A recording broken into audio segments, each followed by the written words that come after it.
Right, we're going to start. Yes? Yes. Okay, so good evening everyone, and welcome, very warm welcome to Homerton College, to our audience of the public and our students, and to our local candidates from the three main political parties. My name's Penny Barton. I'm the senior tutor here at Homerton, which means I coordinate the academic and pastoral provision for our students. Before we start, in the unlikely event, I hope, of an emergency, you may hear the alarm sounding and you should make your way calmly to one of the emergency exits in the four corners of the auditorium. So, Homerton College is the newest and largest of the colleges in Cambridge University and the only one in the south part of the city. We've been on this site for over 120 years and are an integral part of the local community. Many of you will know Homerton in its previous incarnation as a teacher training college.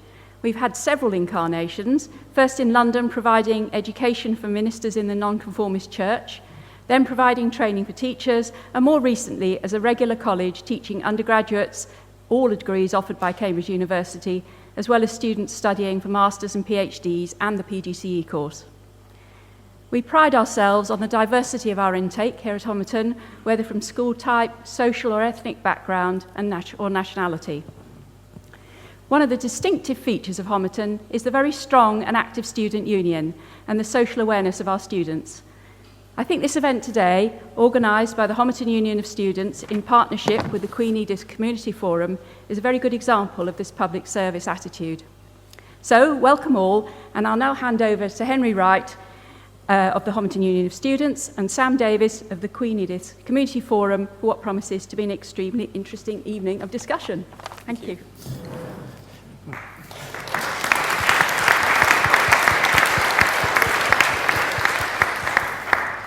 Thank you very much, Penny. My name is Henry Wright, and I am the Vice President External on the Homerton Union of Students, which means one of my responsibilities is arranging events like this and getting our 800 undergraduate and PGCE students, who I represent, interested and involved in local and national democracy. And as part of our drive to get them to register to vote and to vote, and many of the people I represent are here this evening, we've put on this Hustings, and I'm really thankful to all three of the candidates for coming down and subjecting themselves to our questions. I will now hand over to Sam Davies from the Queen Edith's Community Forum, with whom we have partnered to arrange this event. Thank you, Henry. Yes, I'm Sam. I'm the chair of the Queen Edith's Community Forum, which is the neighbourhood association for this area. We have run City Council and County Council hustings for the last few years. We are very happy to be partnering with Homerton this evening. Nice facilities, apart from anything else, makes life easier. I think it's really important that this event happens. There are, I believe, of the order of 7,000 registered voters in Queen Edith's, and we are very much a minority within the constituency as a whole, but we have specific issues, and I'm sure those issues will emerge in the course of the questions that we hear tonight. We have put out our normal bean counting cups at the table at the exit. We're not asking you to record who you intend to vote for. What we're interested in understanding is whether tonight's event helped you make a decision or helped you change your mind. So the four cups are: did you know who you were voting for before and have stuck to that decision or changed your mind? Did you not know who you were voting for before but now know? Or are you still completely in the dark? Hopefully there won't be very many in the still completely in the dark pot at the end of the evening. We're now going to hear from, I think, one of the student officers who is going to encourage the students to register to vote, which is a thoroughly good thing. Thank you, Phoebe. Hi, so I'm Phoebe. I'm one of the three welfare officers on the HUS, and I'm a second-year student studying human, social and political science with a focus in politics and international studies. So it's really important that you register to vote in this election. This evening you're going to be hearing from three candidates standing in the constituency where Homerton is located, but you need to register to vote no matter if you're voting here or at home for students. Many of you might not know that most international students from Commonwealth countries have full voting rights in the UK, as do Irish citizens. That's something to consider for international students. And you must register to vote by Tuesday the 26th of November to be able to vote in this election. If you want to vote here at Homerton in this constituency, and you won't be here at the time, then you'll need to register for a postal vote, and we've got those over there in the corner. And Henry will be in the college bar after these hustings with postal vote registration forms and a laptop, so you can register to vote then. Thank you very much.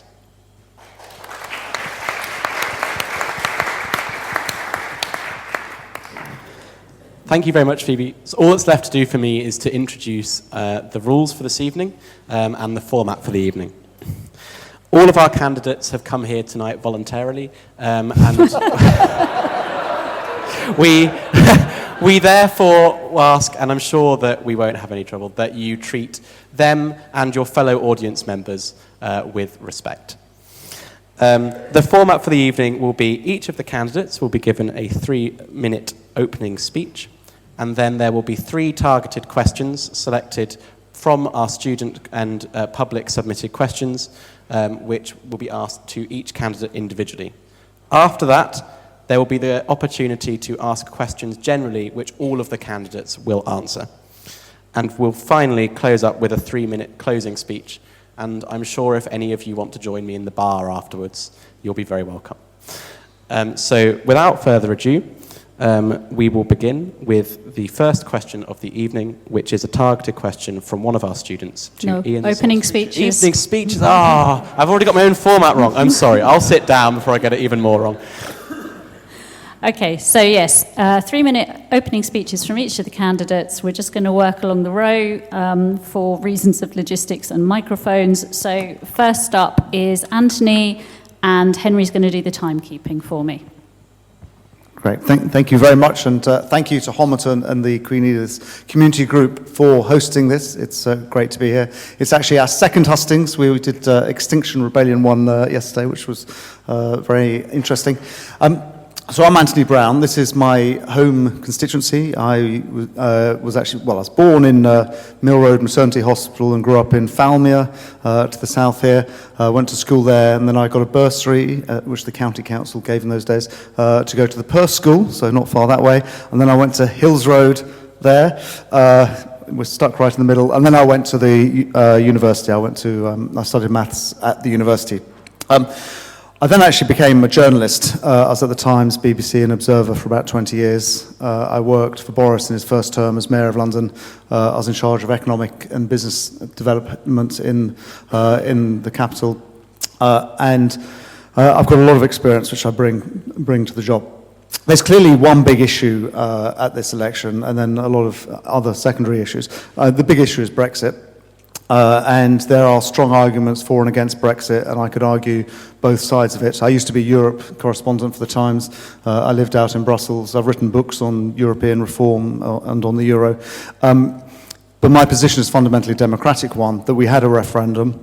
Every major political party at the time, including Lib Dems and Labour, said they'd accept the result of the referendum. There was a result. 80% of MPs last elected in 2017 said they would deliver on the result of the referendum, and we haven't. I think for the sake of democracy, we need to just get on with Brexit and move on to all the other issues that affect people's day-to-day lives and do it in as positive way possible. I think having a close relationship with Europe is very important for us economically. In terms of the issues that affect our day-to-day lives, I've spent the last 4 months speaking to literally thousands of people in the South Cambs, and the issues that they say matter to them most are, first of all, transport, and everyone will be aware of this. Cambridge South and into obviously the city's got its own issues, but in the Cambridge South constituency, massive gridlock in rush hour. People find it really difficult getting into work, getting into shops, getting to study. There's been a lot of development in South Cambs, big population growth. That's led to more traffic, and we haven't got the infrastructure to support it. We need better public transport, better rail. I've been a big supporter of East-West Rail, particularly going north through Camborne. All the proposals that the government have it coming down through Cambridge South. I think it's very important that we have a station at Cambridge South, particularly for the biomedical campus. There's going to be 20,000 workers there eventually. They need to be able to get in. The second big issue is overdevelopment, just the amount of new housing in the constituency. And then finally, fairer funding for education. We need more money for our schools and also better access to health services, and including investment in Addenbrooke's, £1 billion. Thank you.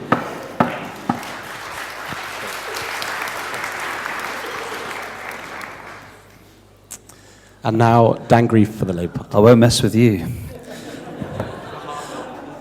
Evening, my name is Dan Greef. I'm the Labour candidate in South Cambridgeshire. I was in 2015 and 2017, where I came second. Now, this election is like most elections. It comes down in some ways to a quite simple choice. Do you want to continue with what you have, or do you want to change? Now, that question for me comes down to three big areas. We have, of course, the issue of Brexit. This is a Brexit election. We, of course, have a climate election as well, the first climate election, I'd say.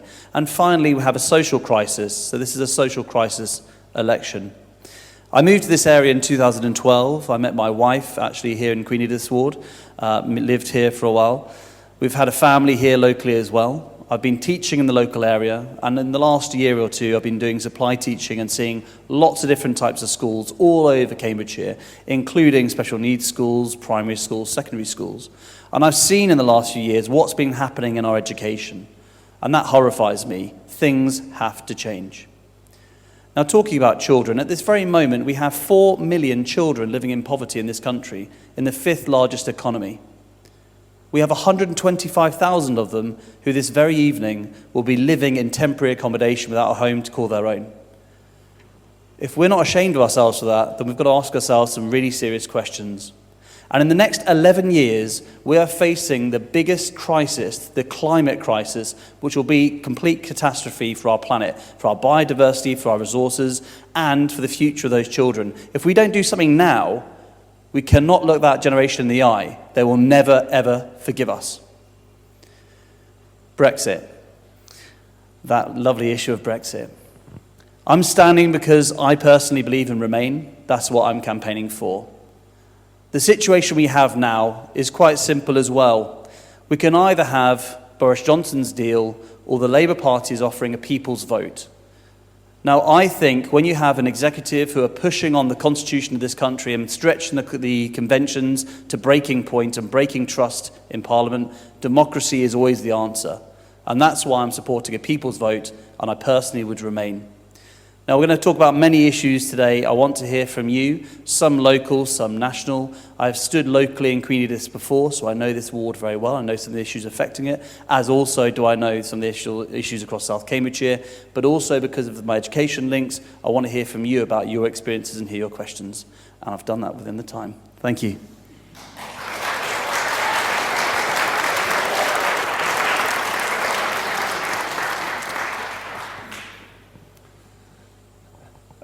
Thank you. I'm Ian Sollom.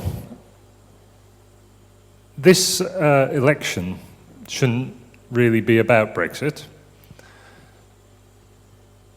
It should be about the climate crisis and millions of people that may be displaced because of the warming of the world. It should be about the NHS and our hospitals and the underfunding that there is there. And the same situation in schools, particularly in South Cambridgeshire.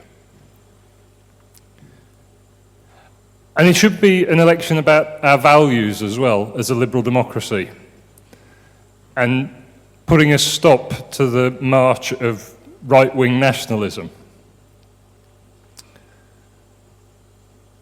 That's what it should be about. And because it's about those things, it is about Brexit.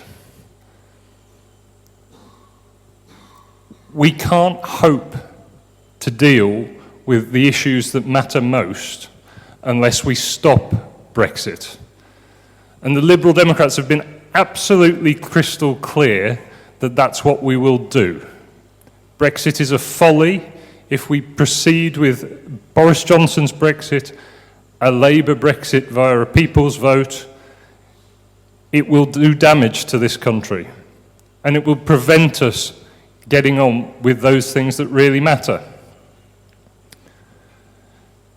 Now, I've lived in Cambridgeshire for over 14 years now. Like many, I came to study with my wife, and we've stayed. And we made our home in South Cambridgeshire. We moved to Grantchester in 2012 with my then baby son. My son now goes to school in Coton. I was really proud last year to be elected as a district councillor and represent my community at the district council.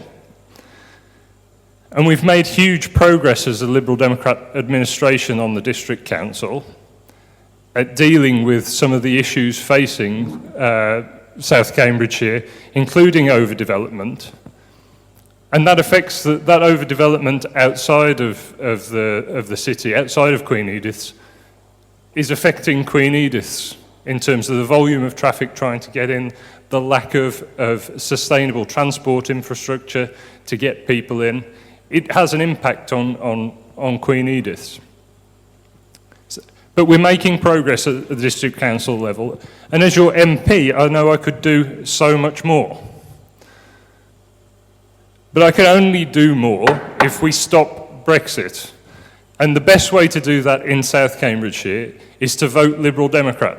So that's what I will be urging you to do. Thank you.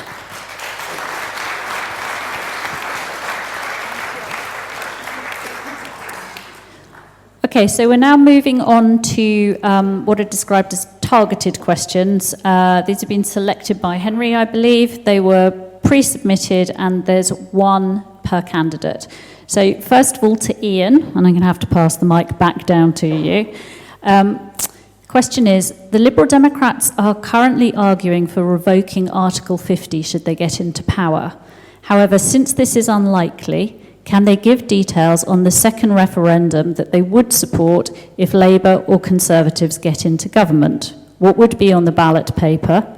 Would they rather Boris Johnson's hard Brexit deal versus Remain, no deal versus Remain, or a Labour deal versus Remain?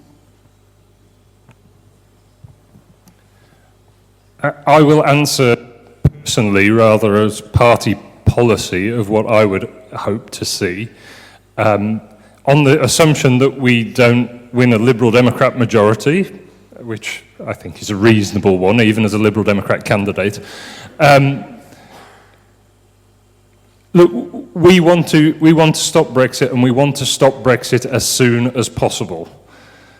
So that means working with whoever is prepared to put forward a people's vote, and that's likely to be the route, and have a negotiation with them about what's best to go on the ballot paper. But Remain has to be on the ballot paper, and we would want to deal with that as quickly as possible. So I don't see us, and I wouldn't necessarily advocate for it myself, I don't see us sitting around negotiating yet another deal, a fourth deal with the EU. I don't think there will be patience from the EU for that, and then having another referendum. I think we need to have a referendum on a deal that has been agreed with Remain as an option, and I'd be campaigning very hard for Remain and to stop Brexit.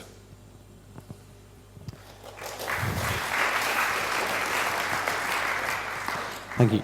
The second question of the evening from our students is to Dan, and it is, the Labour Party have been accused as being institutionally anti-Semitic, and indeed have been referred to the ECHR, with several prominent Jewish figures writing to urge people not to vote for Jeremy Corbyn's Labour Party.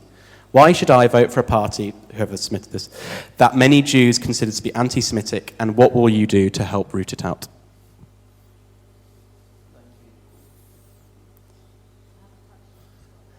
Is that our battery? Does that work? Thanks, Ian.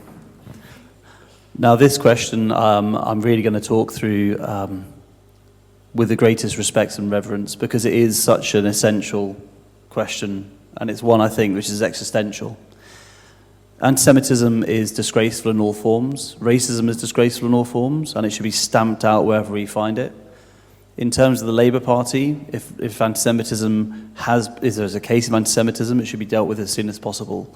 And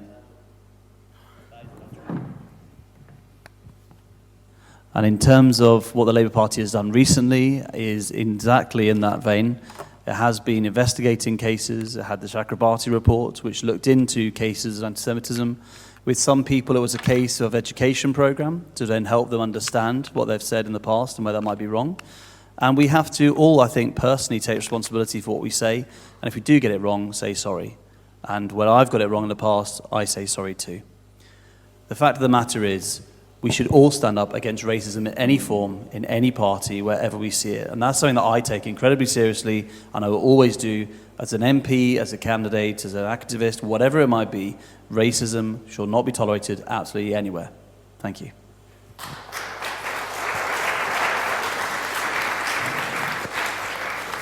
And the third question to Anthony comes from one of our students who opted to read their targeted question out, and that comes from Joe Cook.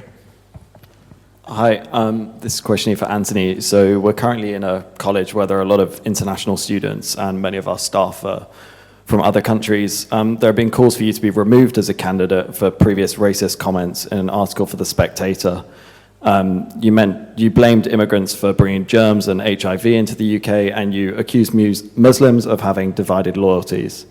So I realised that you've said that you regret writing these articles and claimed that you are, open quotes, emphatically not anti-immigration, end quote. Therefore, if, and probably likely when, you become MP for this constituency, will you stand up to the hostile environment policies of the Conservative government, even if this includes breaking the whip? Thank you for that question.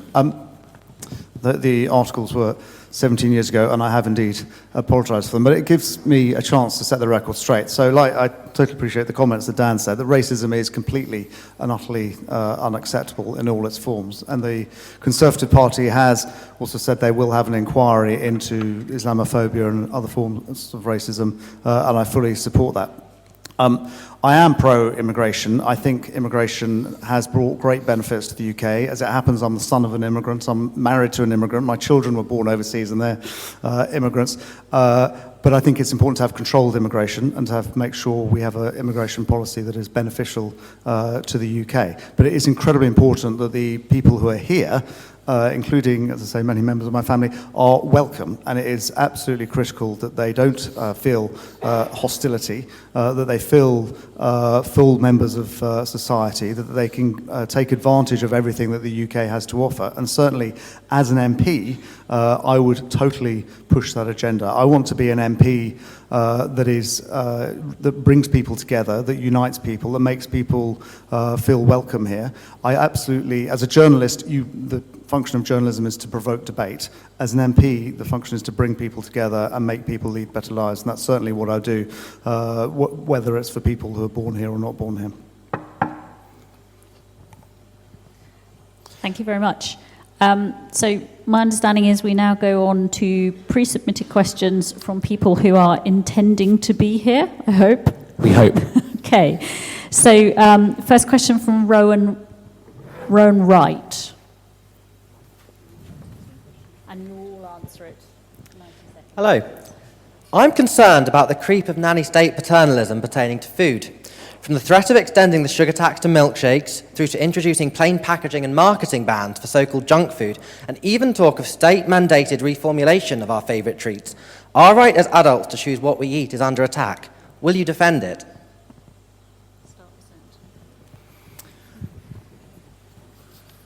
So I believe in evidence-based policy making. In fact, I chair a government body called the Regulatory Policy Committee that's responsible for doing the quality testing of the evidence base of all government policy making, including on foods.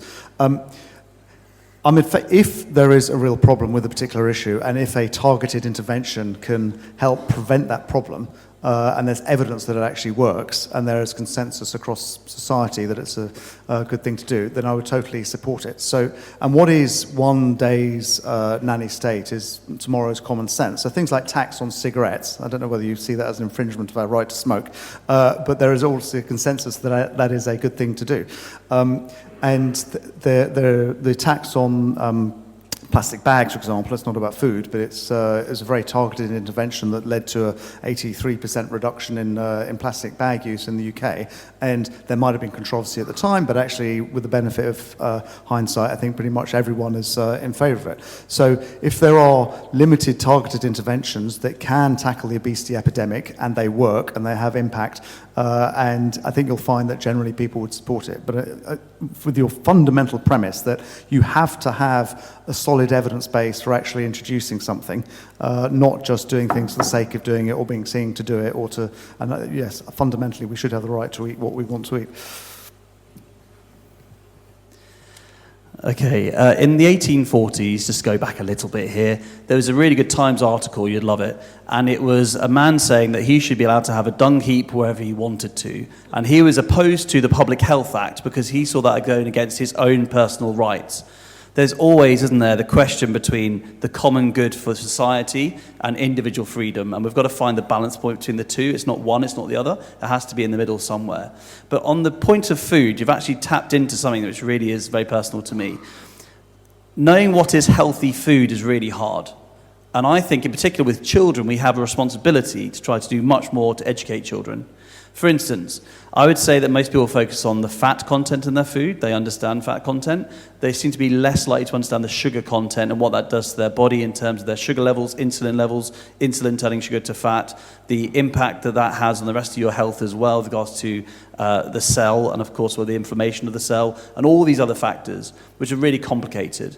So one of the ways to deal with that is to try to educate people about the food they're eating. And that's why it's important they're aware of the nutritional information, that we make them aware. Then, of course, the choice is theirs ultimately. The problem with taxing goods is that quite often that's a regressive policy and it does hit the poorest the hardest. So what I've always campaigned for as part of a low sugar campaign, the Labour Party, is to really educate and inform. And if you have informed individuals, then they can make that choice.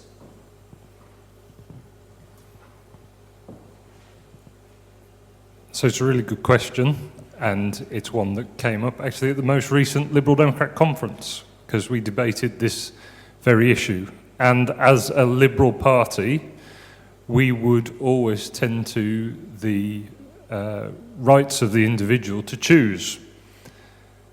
But Anthony makes a really good point about evidence, and the evidence supports a targeted sugar tax.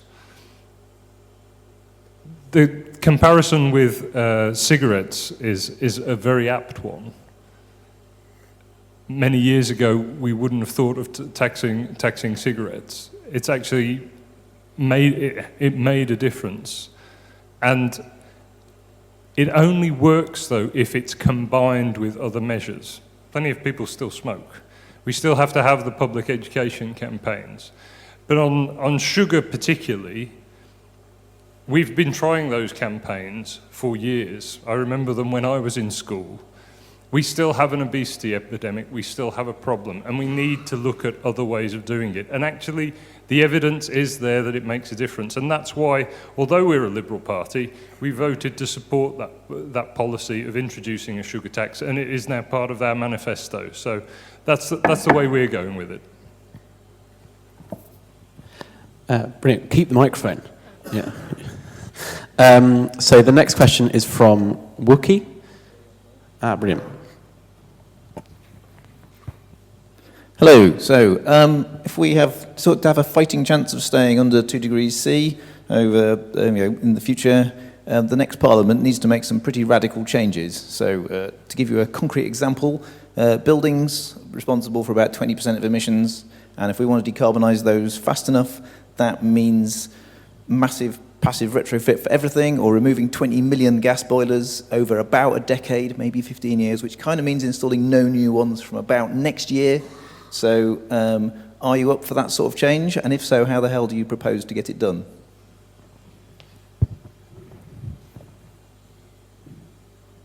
So it does need a really radical plan to deal with the climate change issue and reduce emissions. The Liberal Democrats have that plan. We've set a target for net zero emissions for the UK by 2045. And that's not just an arbitrary target in the distance. That's the end point of a detailed plan and the policies to support it that would about halve emissions by 2030 and about 90% reduction by 2040. Things included in that are insulating every home. So a massive insulation program in the next 10 years. So by 2030, we have insulated 30 million homes. We'd reintroduce zero carbon home standards for new homes that the Conservatives actually scrapped. We would also bring forward the ban on the sales of new petrol and diesel vehicles to 2030. At the moment it's at 2040. It's not ambitious enough. And that would require massive investment in charging infrastructure for electric vehicles. Boosting renewable energy. How do we do this?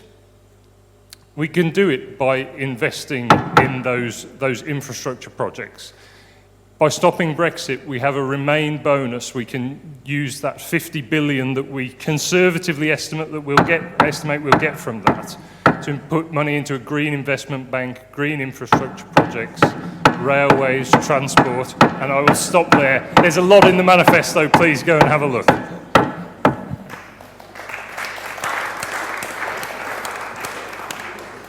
Okay, it's interesting in times of warfare we find the money without even questioning that we need it, because that's what a crisis is. This is a crisis. This isn't about small-time regulation, trying to twist things here and there to try and make things better, and hopefully in the next few generations we might have solved this, or at least passed it on to somebody else. 11 years, that's all we have. So the plan has to be a radical plan. It has to be one that's going to be an economic plan as well. And there is, of course, a fundamental problem in our economy. The economy, which is based on short-term profit gain, does not actually mean we can be in a situation to make it the impact that we should do here. We have got to be radical. And that is why the Labour plan is the most radical plan that we have for this. We are saying that we are going to try to be completely, if we can, net zero carbon by 2030, or the vast majority towards that target. We're also saying we want to phase out fossil fuels in that time, but also invest in the economy to make the green jobs that we need. This country is at the centre of innovation and technology, and it has been since the Industrial Revolution. We have a responsibility in the Green Industrial Revolution to carry that on, to make sure we share our technology and our discoveries with the developing world. And if you're like me, you may be a little bit choked sometimes and you realise that the Conservatives say we're meeting our targets. They have failed utterly in this. If you don't include air travel or shipping, if you try and pretend that Britain is isolated from the world in terms of our targets, then you miss the point. We have a responsibility with all of our brothers and sisters around the whole planet on this, and Britain should be leading the way, otherwise it will be too late.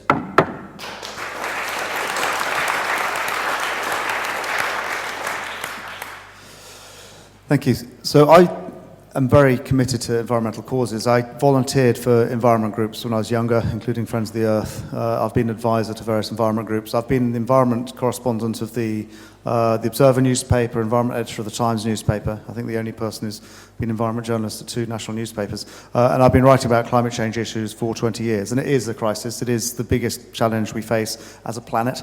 And we have an absolute moral duty for our generation to pass on a healthy planet, a planet that's better shaped than the one we inherited, to our children and following generations. It is absolutely a crisis. The Conservative government has already done a lot of things. We have a target of 2050 to become carbon neutral. That is, we are the first major country in the world to do that, to legislate for that. We have been pushing renewable energy massively. When I was writing about wind power, it was almost sort of pie in the sky. It was like 1%. People thought it could never get bigger. We're now at 35% of electricity that is renewable. We have 6 coal-fired power stations in the UK now. 2 close next year, be down to 4. By 2025, we'll have no coal-fired power stations at all. And this is in stark contrast to many other major countries. We do have an incredibly good record, but we do need to be more radical, and we certainly need to promote decarbonise the economy as a whole. Electric cars, I'm a big fan of. I drive one. We need the infrastructure for it. We need electric boilers in houses. We need to start introducing that, but we can only go as fast as the British public will allow us to go.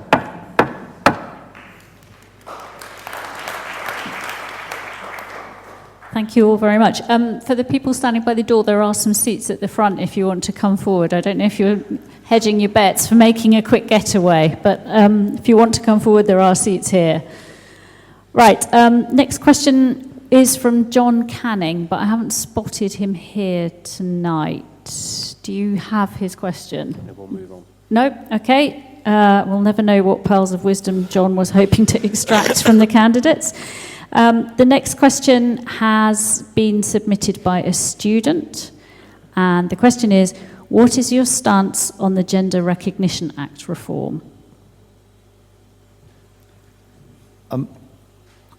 I think it's incredibly important that people can live their lives as they want to, free from discrimination. I've actually been a big supporter of gay marriage from more than 20, 30 years ago, before anybody else was talking about it. I am, in terms of trans rights, largely very, very supportive. But what I am also concerned about is not infringing on the rights that women have accrued over the last, certainly 100 years, last 20 years, in terms of women refugees and so on. I think there's a balancing act that we need to get between those different rights. Precisely where that balance is, I don't yet have a settled opinion. Yeah, really good question. That was actually one of the first areas of the manifesto I looked at today, because it is so poignant, and it is this sort of issue that we need to know as a... Anthony! Okay, I must be magnetic or something. There's the off button, I think. Okay. Right. So I did look at the manifesto today to see what the Labour Party position on this was, and it would be, to answer the question, the 2004 Act, it would be a case of changing that Act. That is a Labour policy. But I think we've got to be very careful on this issue. Now, for me, it's a civil rights issue. I want to have more rights for more people as possible. And I think that's really important. And I think from what I've seen in the last kind of, sort of 10, 15 years, I've seen a huge change in the acceptance and the way that people see each other. So just to give an example, I worked for a social enterprise for a while, and whilst I used to go and visit schools, and I was recruiting students to go and work in developing world countries, and I saw two lads who used a very typical, and I won't quote them, a very typical insult that I would have heard at school, which is very offensive to anyone who might be homosexual. And the other lad said, it doesn't matter if I was, it's fine. And he said, yeah, you're right. And I thought that is really positive. There is obviously that young people now are much more open to the community, and that's really important too. Now, what we've said is we want to make sure that we find a way to have a debate about this issue. We want to make sure that everyone feels that they have a say in it, because we don't want women to feel their rights are going. But at the same time, I think it's really important we stand up for our trans population. They are our brothers and sisters, they do need our support, and they don't quite often get it as they should.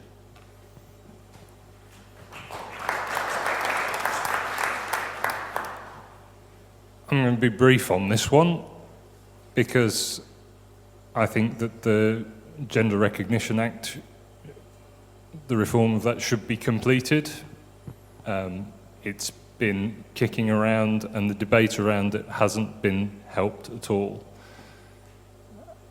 Trans people face terrible discrimination, and their rights are human rights, and they don't infringe on women's rights. And we need to have a much more grown-up debate than we've been having at times around this. But I'm absolutely committed that we need to complete the reform of the Gender Recognition Act.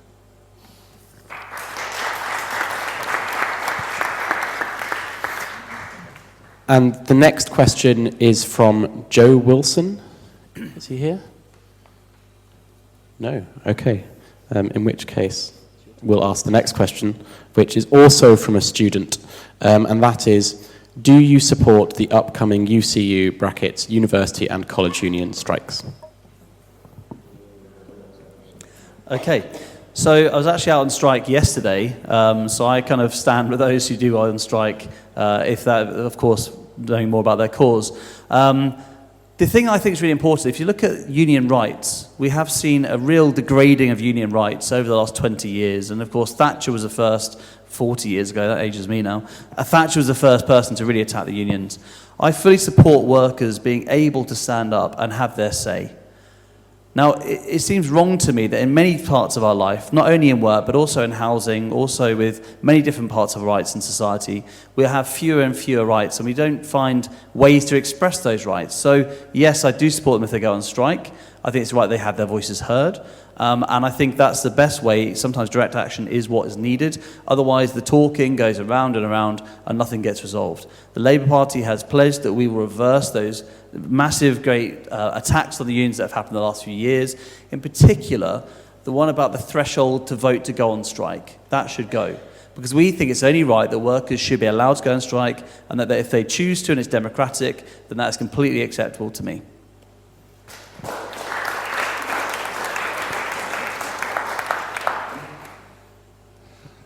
So my wife is currently doing a part-time master's course in the University of East Anglia and will be directly affected by these strikes in the university there over the next 2 weeks. And it's fair to say that she's quite upset about it. She feels like she's missing out on her tuition and finds it deeply unfair. But at the same time, we absolutely have to support people in their right to strike. And if they have good reasons to strike, and as a union they vote to strike, then they should be allowed to proceed. And they do have good reason to strike this time. So I am supportive of the strike, even though I am getting an earful about it at the moment. And I hope that through that action, the situation can be resolved.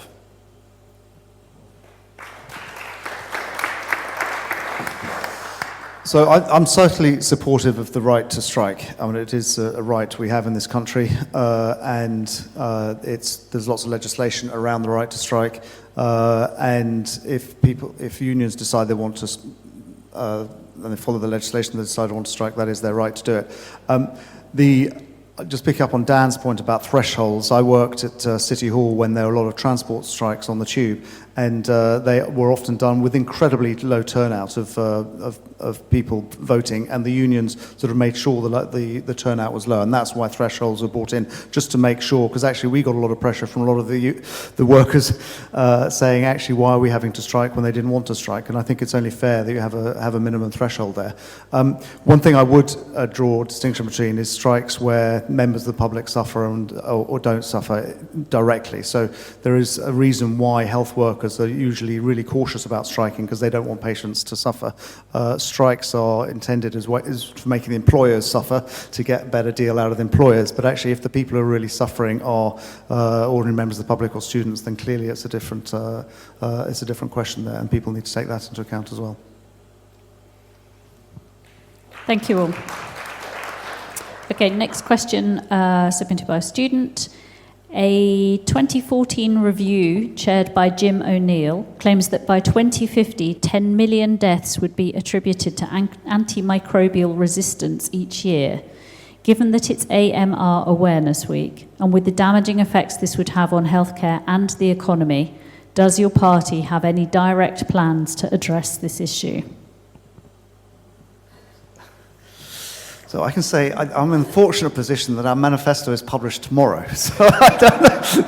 They have had their manifestos published already, so I'm not entirely sure what the manifesto position will be on this. I actually used to be health editor of the Observer newspaper as well, and I spent a couple of years writing about antimicrobial resistance and lots of other issues. It clearly is a big problem. We have procedures and practices in place in this country to make sure that doctors don't overprescribe antibiotics and to make sure that people do actually complete their courses of antibiotics. And other countries need to do that as well. I think we're actually slightly tougher in this country than they are in other countries. It is a global phenomenon. We definitely need, as well as ensuring we have strict medical practices to stop the abuse of antibiotics, we also need to make sure there's a lot more research and development into other forms of treating infection. There are lots of other types of sort of more advanced antibiotics that will come out with more research and development, which will help in this area. Okay, so a little history lesson first, how I like to start most of my talks. When Florian Chain first developed penicillin into a workable drug, this is in the 1940s, they were doing it because, of course, infection was a massive problem. And just to give an example of the first person who actually received penicillin as a treatment, he was actually cut by a rose thorn. The infection spread through his whole body, and they used penicillin to try and save his life, but they ran out. And as it turned out, he died from just that very, very simple injury. And I found that really shocking, because we have, all of us in this room, been in a world where we don't have to worry about that kind of infection, because we know there's a very simple solution. So the thought of that going is really terrifying, and it should terrify all of us. But if antibiotics are used in, for instance, US farming in the way that they are right now, and especially if we're worried and we're talking about doing trade deals with Trump in the future, we have to be really aware of this. And of course, the use of antibiotics in that way is appalling, and it has caused these bugs, which in the end, maybe we can't treat. And if we can't treat them, what else do we have? We used to fall back on sulfate-based medicines, but we know they're toxic to the human body, so we are really in trouble. So we have to regulate better. We have to also make sure this is a worldwide solution by talking to other countries such as America to make sure that we don't, for instance, have a trade deal where we import their chlorinated chicken and other substandard farming technique food. And finally, and this is my confession, I don't know what is in the manifesto because I've only had 6 hours on it now. However, that for me is a really important issue. So I can make the pledge personally that I, as your MP, if I was your MP, if I will be your MP, will make sure that this is something I campaign on because I think it is really, really important.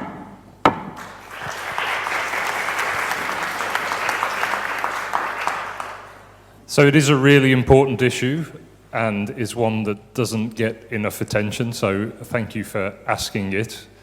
I have had slightly longer to look at the manifesto, and I must confess I haven't got to that particular policy, if it is there. But that doesn't mean to say that it can't be something that I campaign on personally. But I would like to connect it more into the health question more generally in the UK. We've heard about that it being a global problem, but the pressure that GPs are under to get through patients is huge, and it is very easy when a patient is demanding it of you to just hand out the antibiotics, because if you make a mistake, if you make a mistake and that person does have a nasty infection, the consequences of that can be dire. The average wait time now for a regular GP appointment is over 2 weeks. So GPs are under huge stress. And we really need to do something about health and social care to help GPs and doctors across the NHS. And so that's why one of the Liberal Democrats' key policies is to put a penny on income tax and to fund the NHS properly. I think that would be a huge help on the overprescription of antibiotics.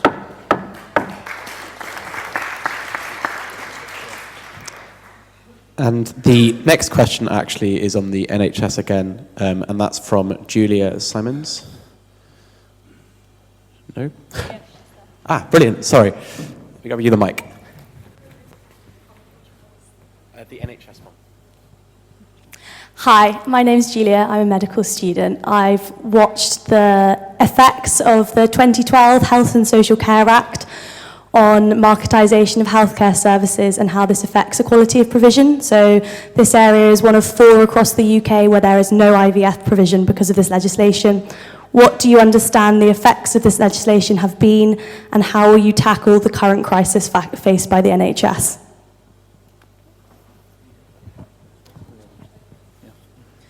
Well, lovely to meet you. I don't know if you realise, Julia is famous. Julia did try to ask a similar question, I believe, of the Prime Minister. What did he say? Nothing. Okay. Well, thank you. I'm glad that you've asked the question of us, because it is really essential. So in 2015, the reason that I stood in this constituency is because of the Health and Social Care Act. Andrew Lansley, a lovely man, I've met him recently. You can't not like him, but the Health and Social Care Act was not good enough. £10 billion of our money for the NHS goes into private hands now. It's been creeping up steadily, and we've got to say enough is enough. It's got to stop now. So I don't want to see a situation in the future where Virgin Eye Care is trying to sue our NHS for not getting a contract. I'd rather that money was spent on making sick people better again, and I don't think that's unreasonable to say that.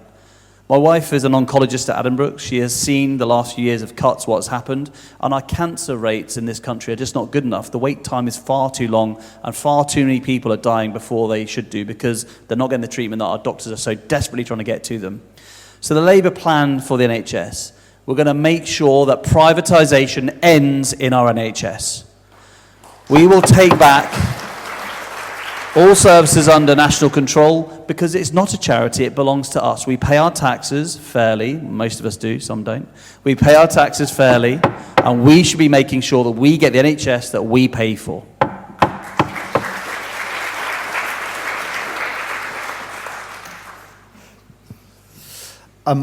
Thank you. The NHS is a huge asset for the country. It is an amazing creation. I've been a huge beneficiary of it many times, indeed at Addenbrooke's Hospital, and I'm fully committed to it. And the party is investing a lot more money in the NHS. We announced recently another £900 million for Addenbrooke's Hospital, including the starting of building the children's hospital there. That'll be followed by a cancer hospital there.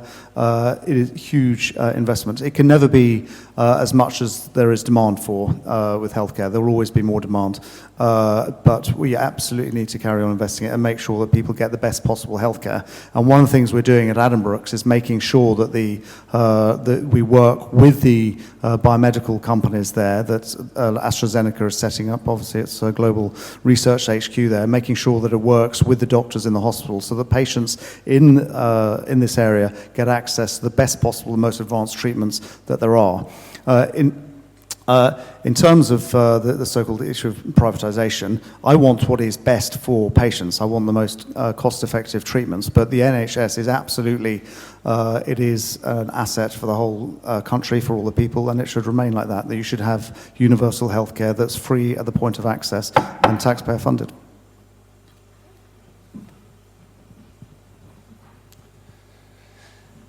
So the NHS issue, as I indicated in my opening speech, is a Brexit issue. If we proceed with Brexit, then that is going to put the NHS under huge pressure. We're not going to have a strong enough economy to be able to fund it properly. We're not going to be able to get the staff in from overseas to staff it and look after us. So it starts with stopping Brexit. And you take the money that you get from a bigger economy, that Remain bonus that I talked about, and you put it into the NHS. Specifically, mental health provision. There's a huge disparity between the treatment of physical health and mental health, and the waiting times for mental health are just unacceptable to get treated. Sometimes you have to travel long distances, particularly young people, and that's just unacceptable. We also need to train more nurses and provide the bursaries for nursing that allow people to do that, to study and train up. That in itself isn't going to be enough. We need immigrant nurses, we need to welcome them, and doctors and other healthcare professionals to come and work in our NHS. So it starts with stopping Brexit.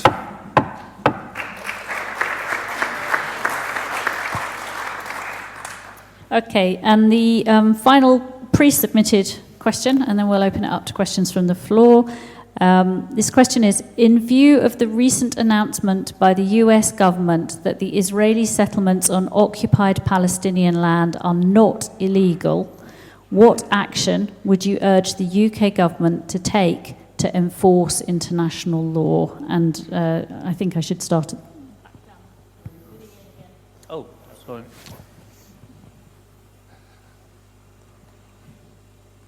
What action should the UK take? We've been here for 70 years now, and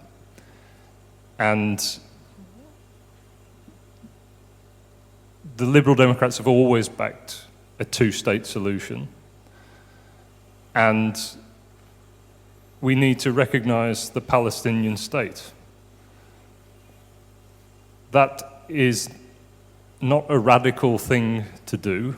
If you believe in a two-state solution, then you have to recognise, you can't continue not to recognise one of those states. The Liberal Democrats are an internationalist party. We'd always seek to work through the structures of international cooperation. So within the UN, through the EU, and bring that collective pressure to bear on those states that we feel are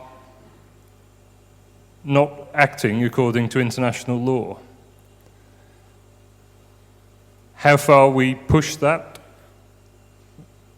you have to act on how the situation progresses. And we would always seek peaceful solutions. But I think it's absolutely vital to use our leadership in Europe and the world in organisations like the EU to bring pressure to bear where those countries are breaking international law.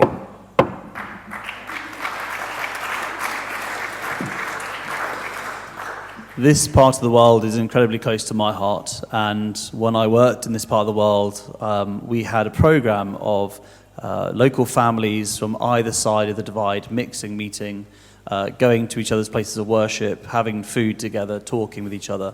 And I honestly believe, and I saw it with my own eyes, that people had much more in common than they had that separated them. But at the same time, when we're talking about international policy, that is something that is legal, and it's either legal or illegal. And under international law, the settlements are illegal. Now, America has changed its policy over the last few years, but that doesn't mean that we just ignore international law. And if we're going to find a peaceful solution for all the people there, and I really hope and pray that we do, because there's been far too much bloodshed and far too many generations of children growing up in warfare, if we don't find a solution soon, it's going to be too late. And I really worry about the existential crisis that both those territories are facing right now. So, from my own experience, the way to peace would be to say that we've got to find a way to get dialogue. And if Britain can't be honest with its allies in the world, in terms of the law, then I think we've lost our way. So be honest, stand up for international law, and stick by our principles on this one.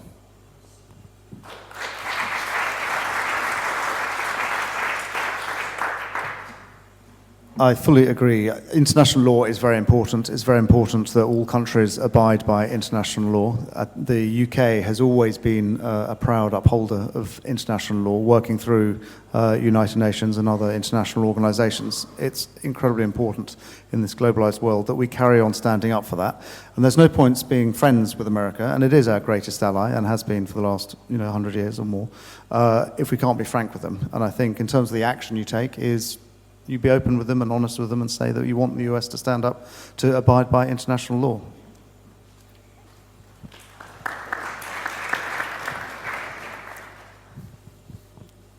Oh, okay. Thank you very much for the first and I'm sure we'll agree, some pretty tough questions that our students submitted. We're now going to take questions from the floor. So if you put your hands up if you'd like to ask a question, I will try and pick... Shall I select? And you select you and take them try up. and get a student and a member of the public if there are Yep. students here. Well, some of the members of the public are so youthful looking, it might be I difficult thought to I thought I had a hall full of students, but...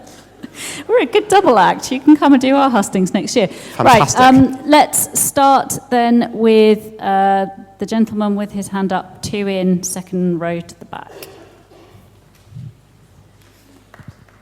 I'd like to address this to all the candidates, although there would be a specific bias towards one particular candidate who you may noted this evening seems to not want to be in their own particular party, as they've not actually addressed any of the questions that have been asked of them relating to the manifesto pledges, I'm sure we'll see tomorrow. However, how prepared will each of you be to row back on your party lines, to challenge your leaders and your own party whips, as has become increasingly common over the course of the last Parliament, in order to protect the interests of the specific people in this constituency? To what extent will you be a local MP? Yeah, a very good and apposite question. It is difficult for me to answer questions about the manifesto, which hasn't been published yet, but I think it's important that MPs represent their constituents. I mean, there is a big political question about are MPs delegates or representatives. I am the Conservative candidate for South Cambs. The last Conservative candidate here, Heidi Allen, obviously left the party and became Liberal Democrat, and she went to various other places in between. One of the things that struck me when I started canvassing here is I thought people would be largely sort of friendly towards Heidi Allen. She was very personal. What I found is that people feel really angry if their MPs don't do what they're elected to do, that they elect, in her case, and hopefully my case, a Conservative MP and expect them to support a Conservative government. That is what they are basically employed to do. Now, that doesn't mean you don't have your own opinions. Obviously you do. I have my own opinions on a whole range of different things. Sometimes they'll agree with the party, sometimes they won't agree with the party. Sometimes there'll be lots of pressure from constituents on a particular aspect. It is my job to reflect that pressure, their opinions, to national government.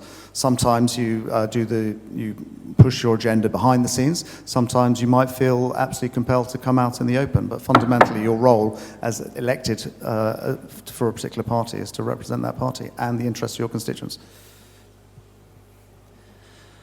You've really got me thinking, because actually it raises so many memories of things that I've experienced over the last few years standing in local elections. I just want to say tribute to Heidi, because I know for a fact anyone who is a Labour Party member.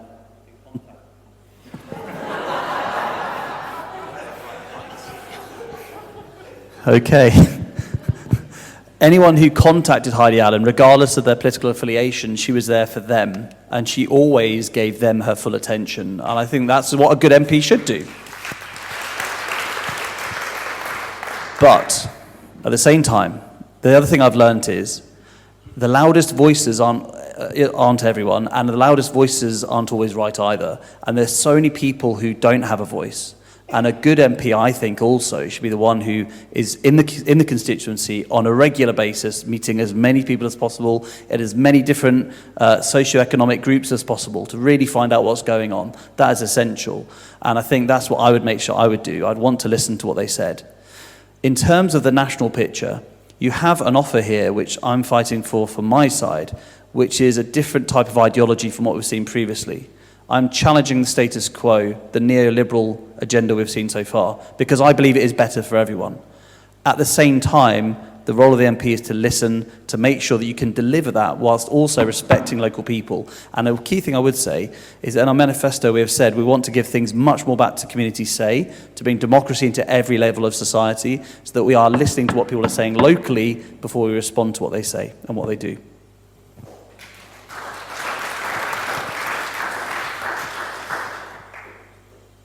So, I am following in the footsteps of a very independent-minded Liberal Democrat that we've had recently as an MP. And I think generally the Liberal Democrats do have independent-minded MPs. And we also have lost a member of the party in this Parliament, although you may not have noticed.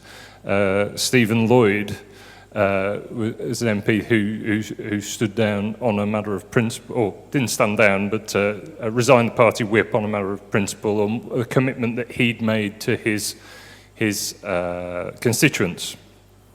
And he's actually come back into the party now because he feels he's standing on a new manifesto. And that's very clear, will be very clear to his constituents. I'm clear that I'm there to represent the interests of the constituency, and I'm there to represent them with my values and the values of the Liberal Democrats. Sometimes that will mean compromising on the specifics of policy. But I will always make an informed, evidence-based judgment based on the values of fairness, openness, tolerance. And that's the way I would approach being your MP.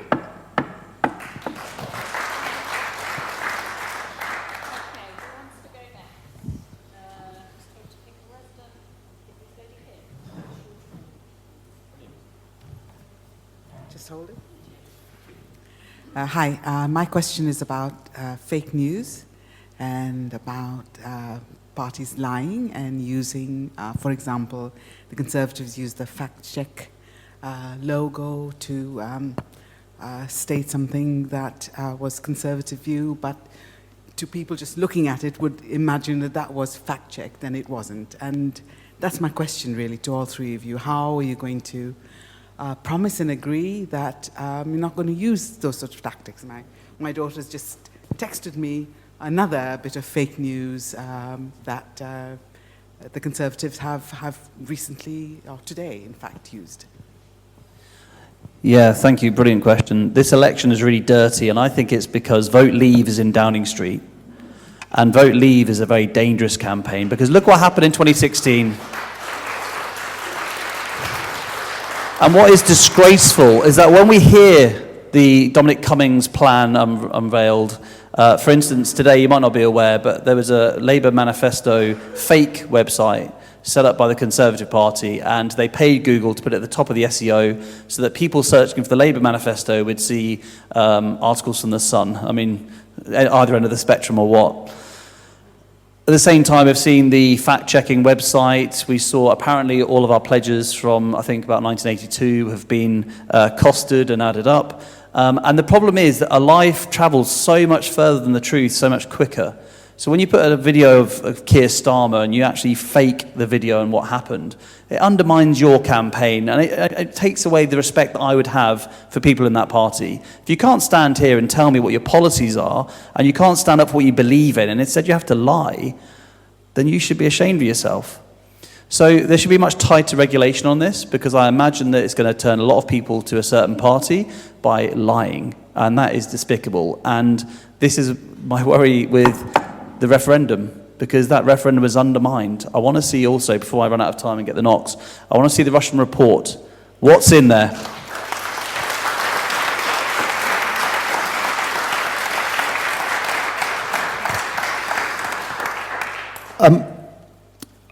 I am definitely concerned about fake news. I mean, it is a whole new thing that's come up in recent years, and there are lots of people who have been developing it and exporting it, and it does change people's opinions on different things. And so far, the social media companies have been taking some steps themselves. They've all introduced, I mean, Facebook and Twitter and so on have all introduced new protocols for it, new requirements. But actually, I think we probably do need to go further, and I think probably we will end up needing some sort of regulation on it. It's obviously complicated because often it's international, and it's in the nature of it that it's cross-border.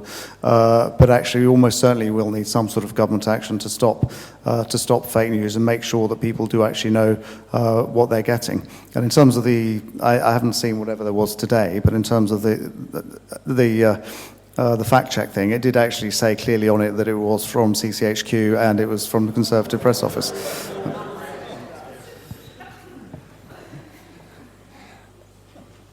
It's a huge problem. It's a global problem.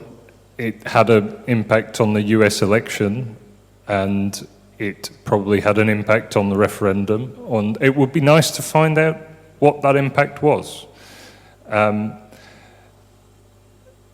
think the really important thing to recognise it as an international problem, it requires international solutions, and it requires the weight of countries acting together to tackle this.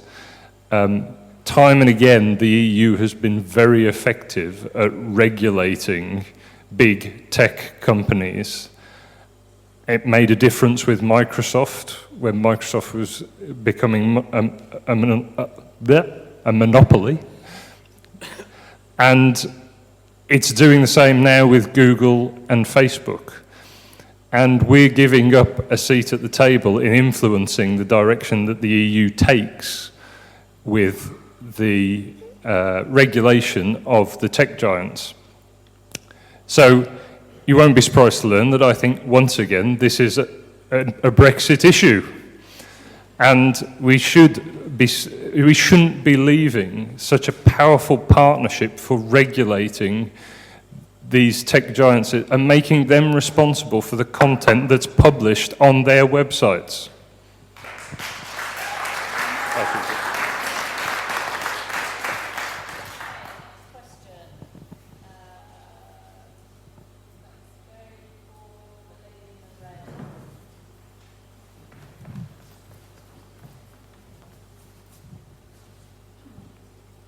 Nationally, if your party were to be elected, how would you plan to tackle the rise of violence on our streets, whilst considering that handing more power to the police may only encourage the systemic racism and discrimination within it?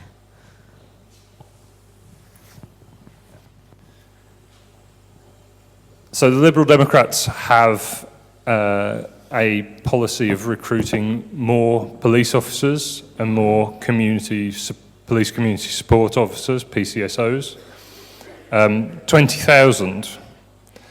But the contrast in our approach is to really place the emphasis on community policing and getting officers out on the street and gathering the intelligence and embedding themselves in their local communities to make a difference.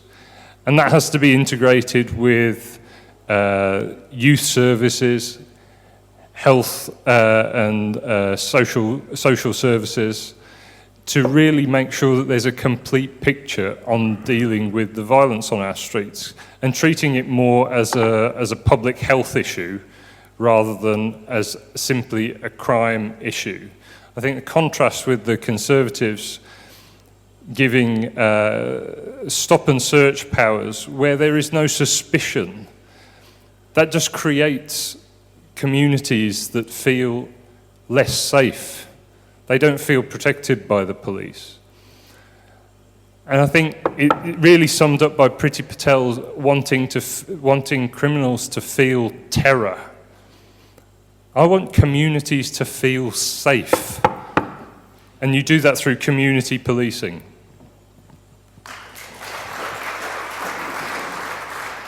I'd certainly agree with some of those points, Ian. So last Monday, a friend of mine, I'm coming to your question, but I just want to tell you this first. A friend of mine was broken in Falmere, and I went and spent the night with him until 3 in the morning until the police arrived. It took 4 hours.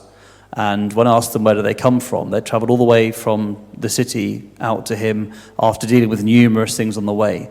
And the reason it took 4 hours is because there were 21,000 police officers down than we were 9 years ago.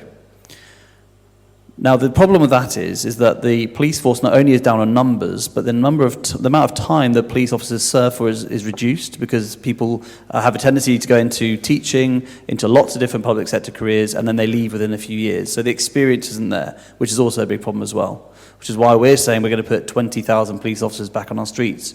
But to answer your particular question, the community link is really important. Police shouldn't be there as a last resort only.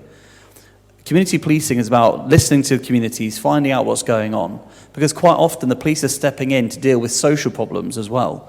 And we have a society where social problems are not being picked up, they're not being helped, people are not getting the help they need. So community policing is about finding out about the families, trying to work with families, trying to help them and signpost them to the help that they do need in society. And if we're going to tackle that problem, we have to end austerity. We have to give people hope. We have to give them agency over their lives again, that they have a future, that they have a future they want to work for and aspirations of their own.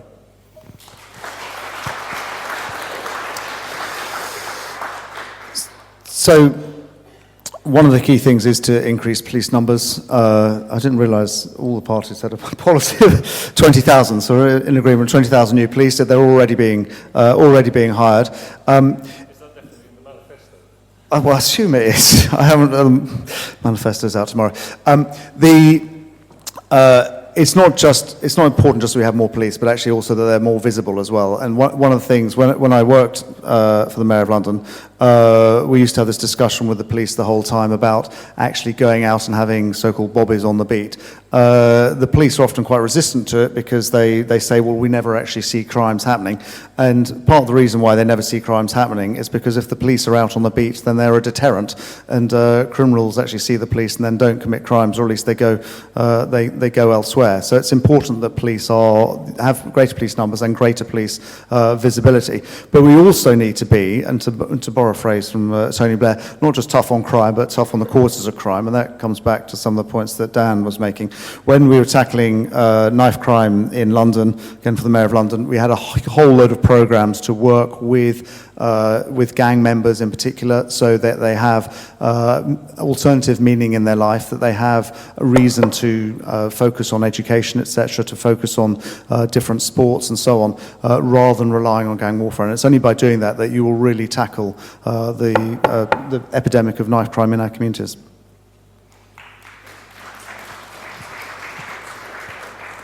There's a very patient gentleman in a yellow jacket there. I guess we should go for him.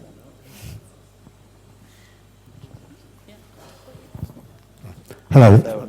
Well, thank you. I hope this is not a fake news question, but the Office for National Statistics produce a regular wealth report for the UK. They produce it, I think, yearly or every 2 or 3 years.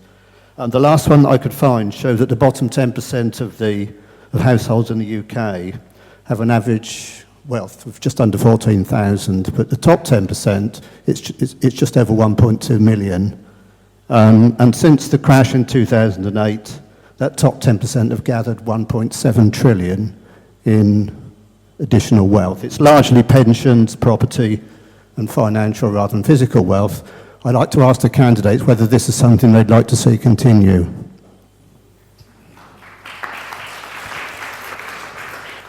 So I'm going to quote John Rawls, the philosopher, who said, if you took yourself behind the veil of ignorance and you weren't in a society, and you could join that society from the very lowest position to the very highest position financially, would you want to be in that society or not? And I know the answer that I have for that is no.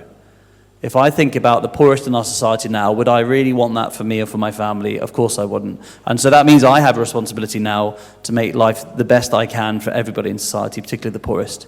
To put it in another way, if we took the UK economy as for £100, the bottom 20% would have 60p and the top 20% would have £60. That shows you the wealth inequality in our society. And wealth inequality is the basis for all social injustice. It's the basis for the climate crisis. It's the basis for the right wing growing at the moment.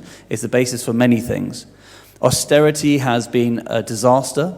It was the whole idea of cutting spending and cutting tax to the wealthy would somehow trickle down wealth to the poorest. And it's failed. So like I said at the very beginning, if you want to carry on with that model, then you can. You know which party to vote for, manifesto or not. If, however, you decide you want something different, you know how to vote. Vote Labour.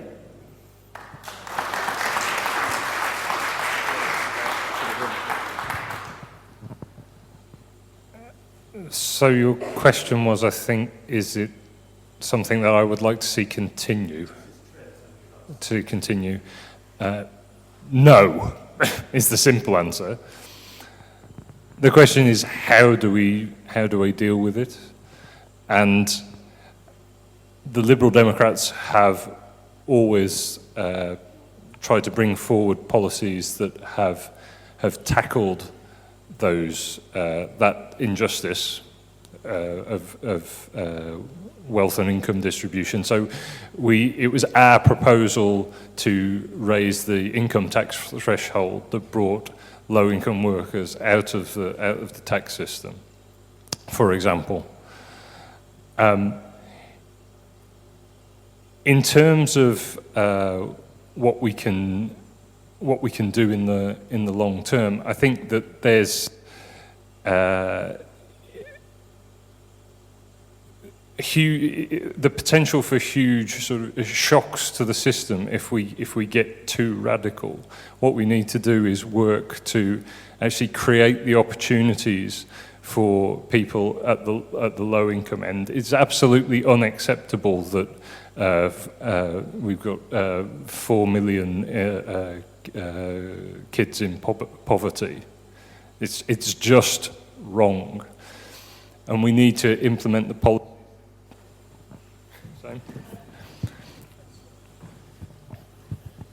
That give them the opportunities in life, and a lot of that comes through the welfare system. So we'd end the 5-week wait for benefits. We'd end the 2-child limit on universal credit. We won't waste time reforming universal. Make it work. That drifted out. So I think it starts at the bottom end and helping those at the bottom end to help themselves.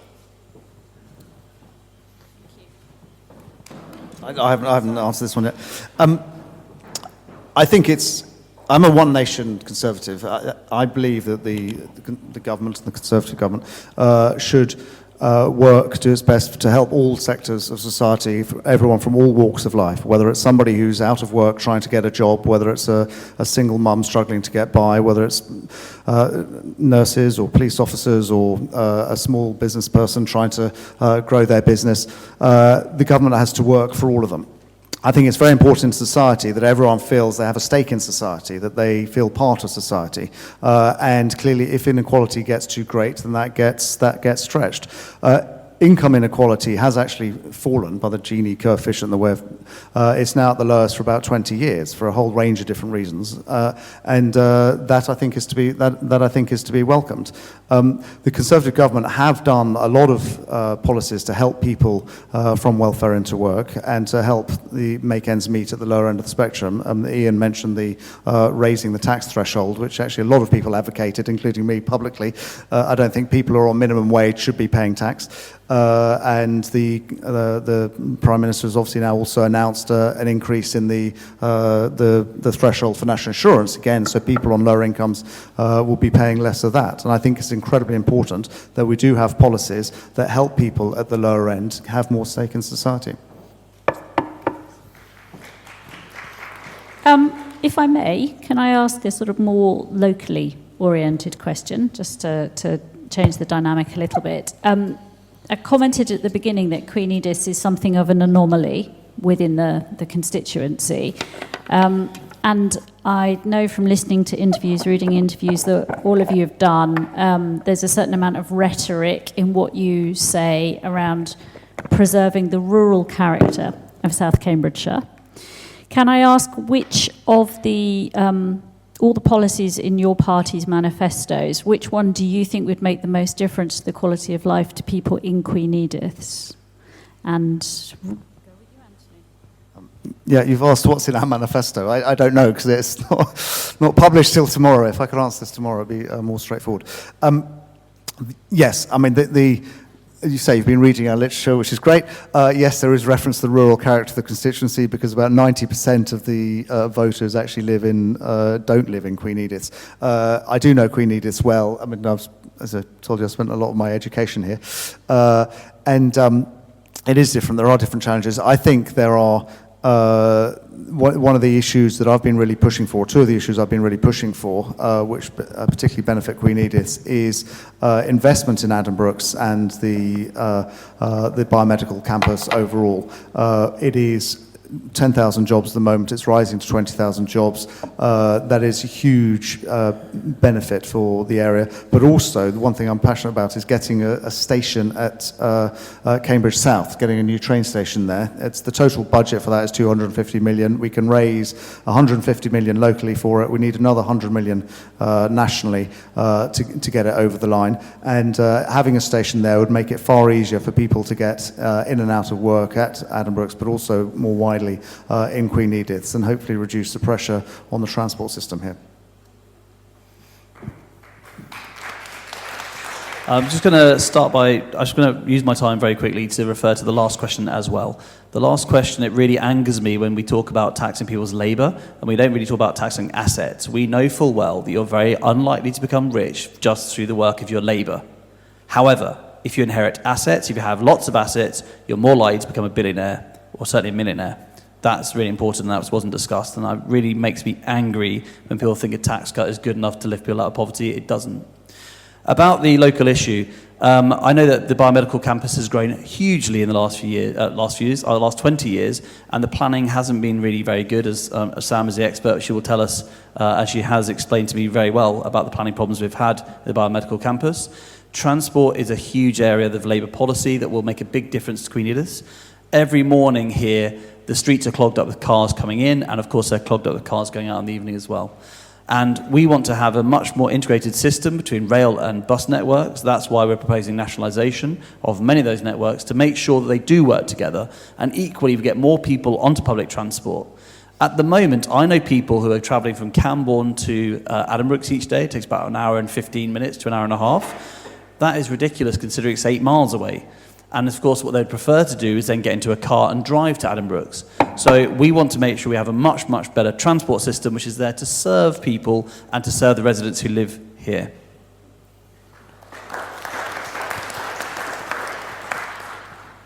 No surprises, I'm going to talk about transport as well, because I do hear, when I've been out campaigning in Queen Edith's, that it's a major concern. It's a major concern because of the people that are coming to the biomedical campus every day and the huge growth in jobs that's going to take place there without proper forethought about how to get people in and out is utterly shameful. But we are where we are now, and we need to try and fix the problems as quickly as possible. East West Rail and Cambridge South Station are absolutely priorities, I think, for all three of us, actually. But I do think that we have to look wider than that and look at the rural bus network. The fact is that it's declined badly in the last, well, particularly the last 10 years.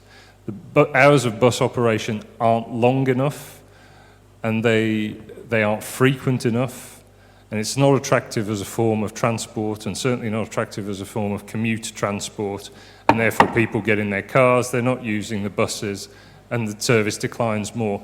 We have a policy, in terms of what's in the manifesto, of a national bus strategy and giving more powers to local authorities for bus franchising. Those are the kind of simple, quick things that are going to make a big difference to Queen Edith's. Thank you. Right, we'll go back to questions from the floor. Henry, your choice, one at the very front or one at the very back? We're going for one at the very front now, I think.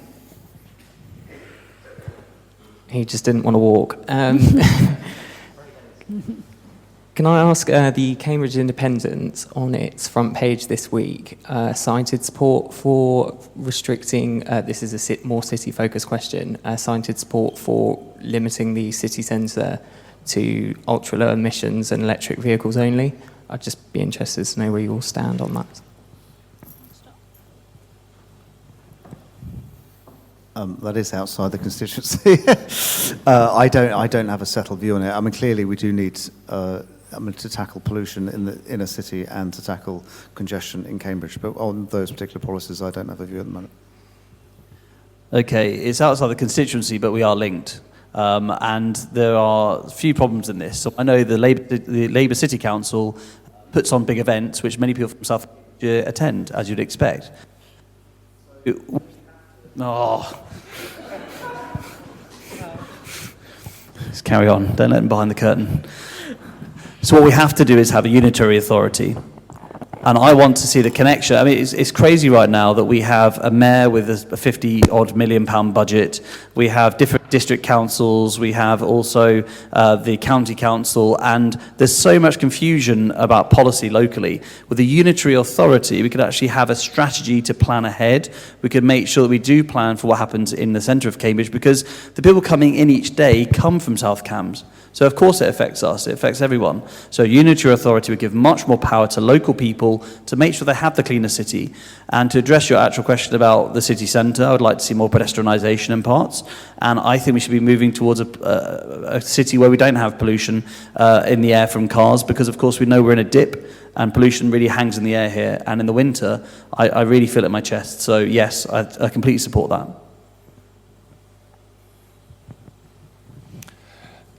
So I'm supportive of the proposals. They have been thought through and considered by the Citizens' Assembly that the GCP put together on those proposals.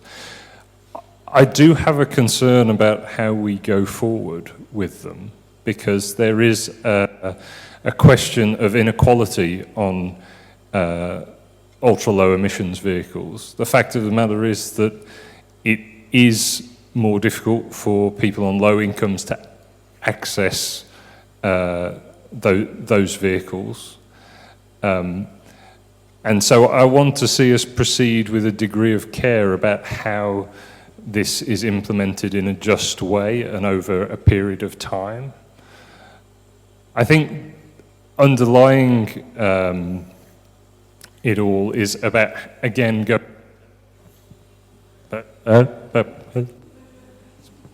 fading out. Going back to the how you fund a much improved public transport network. And you need to give people option to get on a bus and know that they can get back home when they wish to go back home. And until we join up all aspects of this thinking, I just think we need to proceed with caution. So very supportive in principle. I do think that we need to reduce the pollution in the city and get cars off the road, but just to make sure that it's well thought out and well evidence-based. Okay, so I'm looking at the clock. We've got about 10 minutes left for questions, so let's try and crack on with some. Gentleman with the glasses, 3 rows back. Oh, that's true, sorry. Whichever of the gentlemen with the glasses you feel like giving the mic to. Hello. My question has actually been largely asked, so if it's all right, I'm going to defer to the gentleman next to me who's had his hand up. That's very civilized, thank you. Many thanks. So my question is to all of you, but I would like to just make some comments based on the speech I had from Mr. Browne. So ironically, you mentioned about 20,000 police officers being recruited when you've already cut 21,000. It sounds very ironical, and equally ironical is the fact that you mentioned education and health are very important to you, but they come as the very last few words after the bang bang in your speech. So the question is that everyone has talked about publicly funded NHS free at the point of use, but what's your take on actually it being publicly run? Because what we've seen is in recent times is a pot with holes in it, no matter how much you pour in, it will leak out. So what's your take on how to ensure NHS being run for the benefit of public and not for profiteering of private organizations? Okay, should we start with you then? I think, I hope I sort of answered that. I mean, as I said, the NHS is incredibly important for all of us, and it's incredibly important that we have it free at the point of use, and that everyone has equal access to it, whatever their background, wherever they're from, whether they're rich or poor, and also whichever part of the country they're in. The NHS is there to help people who need it. It's not there for any other reason, but the NHS needs to be run in the most efficient way, whatever that is, and that's up to the government of the day to decide. It's absolutely important that the priorities of the NHS are determined democratically, and indeed all governments, this one and previous governments of whatever colour, set out a whole range of health policies saying we shall do this or do that, and they're elected on it or not on it.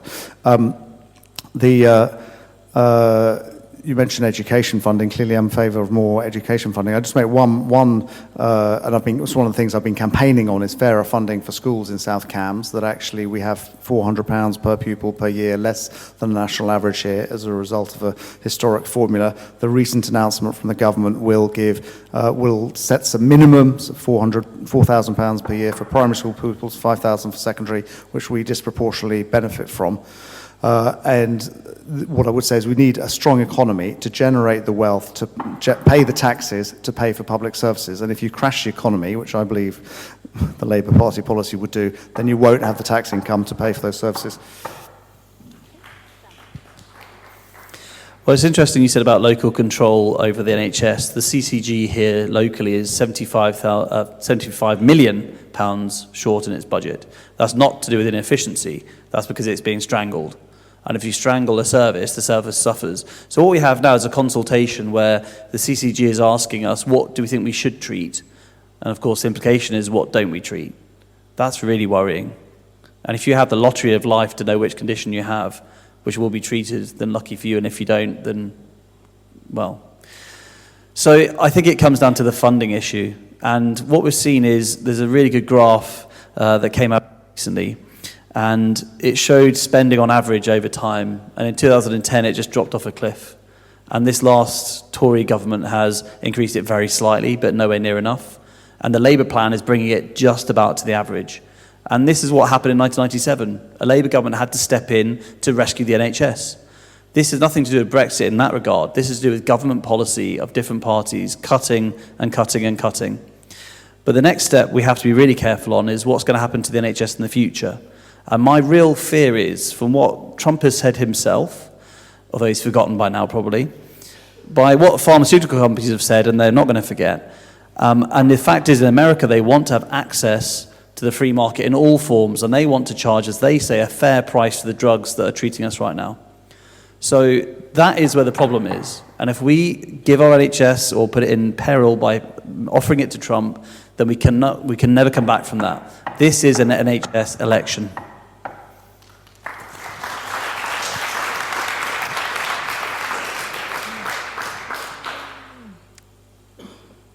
So it is about funding, and if we were to proceed with Brexit, we know that any form of Brexit will have an impact on the economy, and that will make it extremely challenging to make the funding commitments to the NHS that we need to make.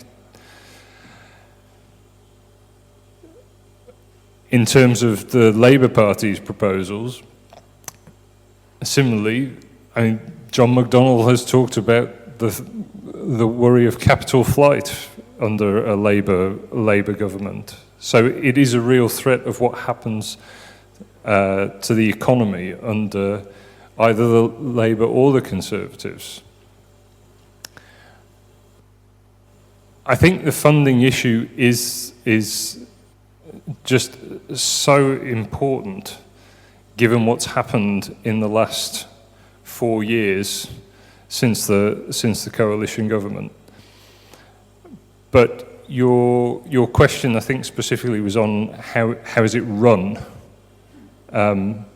as well as how it's funded.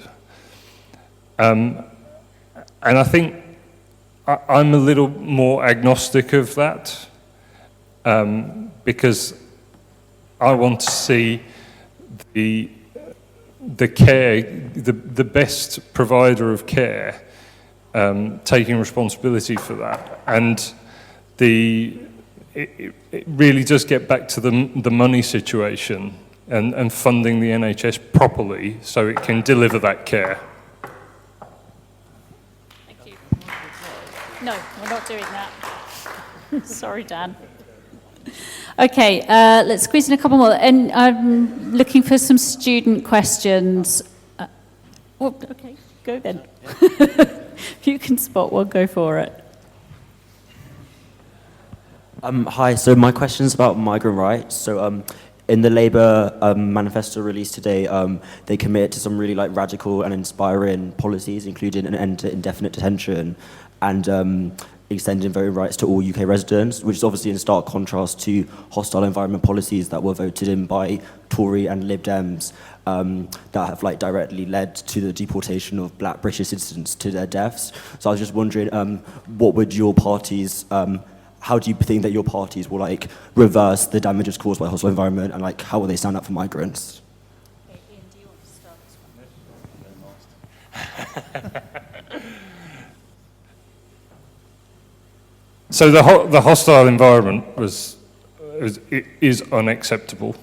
It's absolutely unacceptable. The Liberal Democrats also have a manifesto commitment to end indefinite detention. And we really want to welcome migrants and refugees. In fact, that's something that we've done on South Cambridgeshire District Council. And we've taken the opportunity to lead by example and welcome 2 Syrian refugee families to the district. I think the way that the debate has gone since 2016 and the referendum, we've actually seen a lot of, for all the nasty rhetoric, we've seen people really realising the benefit migrants bring to the UK and the jobs that they do in health and social care, for example, and that these systems and parts of public life really couldn't survive without them, and we all depend on migrants, and they're our friends. So we do need to get away from the hostile environment approach. We need to be welcoming. We need to be a part of the EU and part of that international community.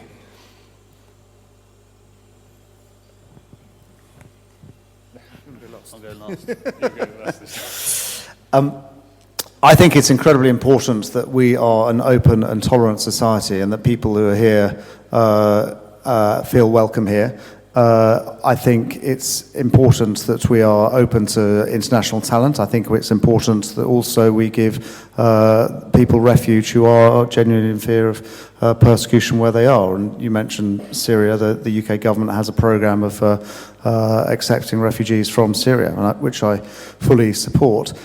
I think it is important, however, that immigration is under democratic control, that the government does have control over immigration.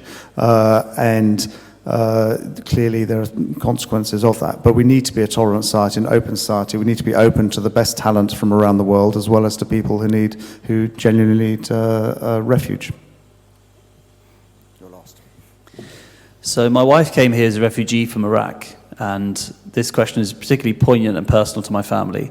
And when she came here in the early 90s, she said the mood was so different then than what it is now. And any of her family who wants to come now, I think would find a very different, lack of welcome than they would have done when she came over. But it does tie, I think, to the last point, and it really angers me when people get economics wrong. If you look at most of the recessions that have happened in the past and also the crashes that have happened in the markets, it's always been when neoliberalism's at the casino.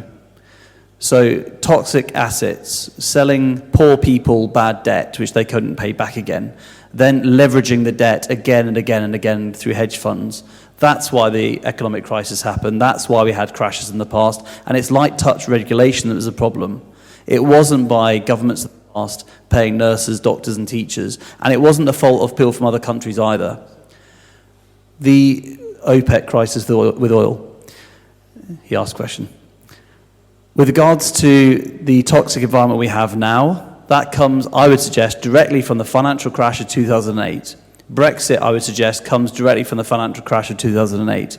What the right wing does is it blames people who are different to us, and it makes us tribal. And if we have a tribal view of the world, then that's when we can start hating each other and all the problems happen. So I think we have to be a more tolerant society. I want to go back to the values we used to have in some ways in this country.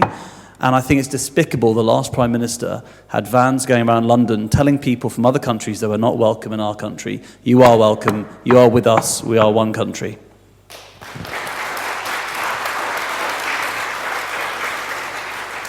Okay, so last question of the evening then, and let's go for so many helpful suggestions from the candidates. Let's go for the chap right at the very back on the left-hand side, just because I enjoy watching Henry walk. I hate watching me walk. Hate exercise.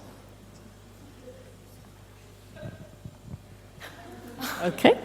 So I'm an international student doing natural sciences here, and I am extremely concerned about the decrease in funding for scientific research.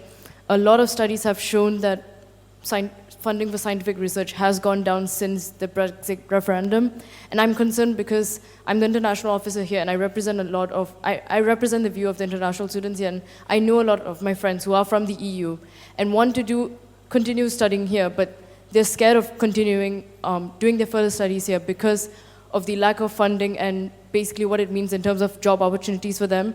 And my question, therefore, is to all three candidates, what is your party intending to do to address this issue?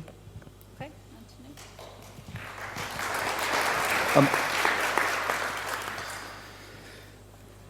So I'm going to make two points. One is, as has been referred to at various points in the evening, they're clearly, after the financial crisis, which actually happened under a Labour government, we,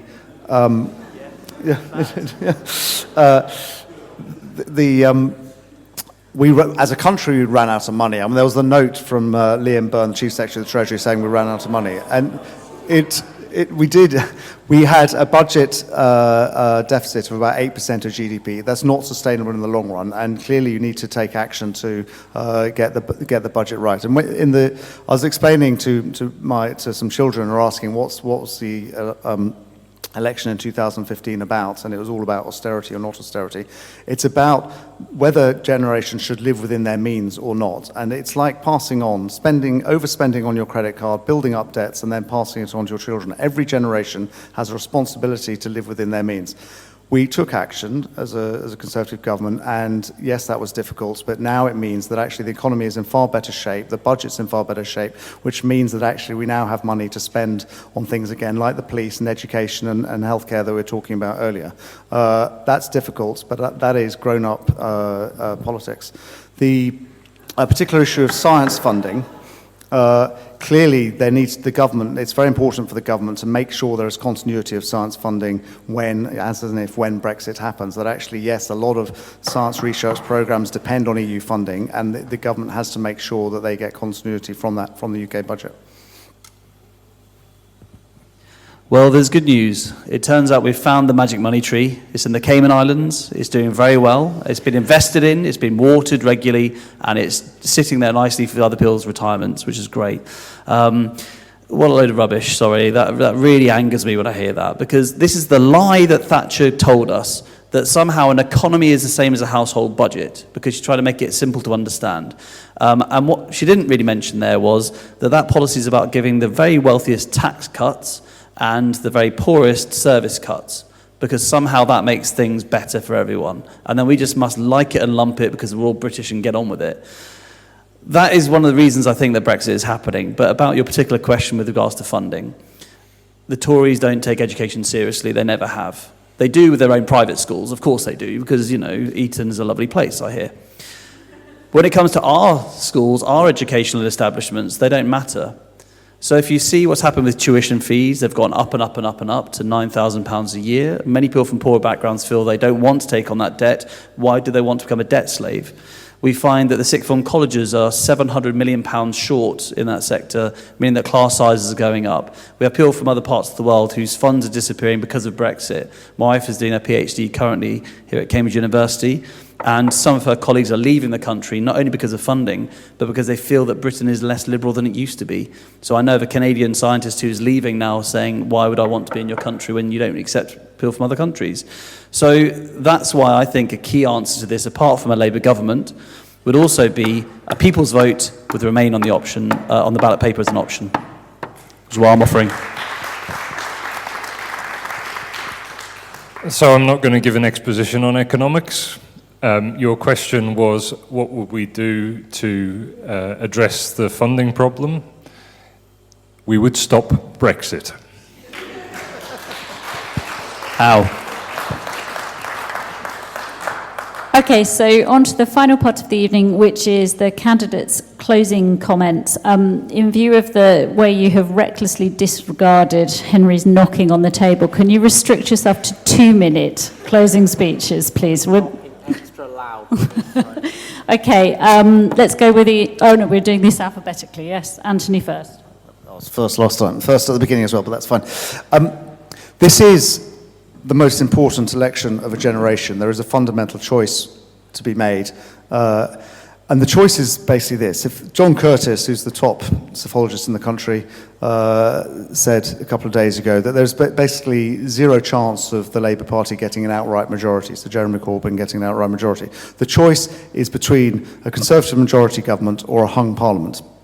And a hung parliament would be more of the same, more chaos, more confusion. It would either result in a second general election, like in 1974, we had 2 general elections, or it would result in the Liberal Democrats propping up Jeremy Corbyn in return for a referendum or something on Brexit, with SNP, with a second referendum on Scottish independence as well. And there are also people there want Scottish independence. I think I would like to keep the UK together as a happy family. It would just be a lot more turbulence, a lot more confusion, a lot more chaos for years to come. If you have a majority Conservative government, we can get Brexit over and done with and move on to the priorities that more important priorities for people's day-to-day lives and unleash the potential of Britain. And one thing I would say about the Lib Dems policy on just annulling the referendum is I really fear for the consequences of democracy of that. That actually I've been canvassing for months, and I'm really depressed about the number of people who say, what is the point of voting? And people who feel really angry about the idea that actually they voted in a referendum and it could just be annulled. And why would any people ever vote ever again in a referendum or in a general election if they knew their vote could just be cancelled? We could here really lose faith in democracy if we don't do it right. So that is the stark choice between more chaos and confusion or a Conservative majority government and just move on over Brexit and focus on our priorities and reunite the country. Good.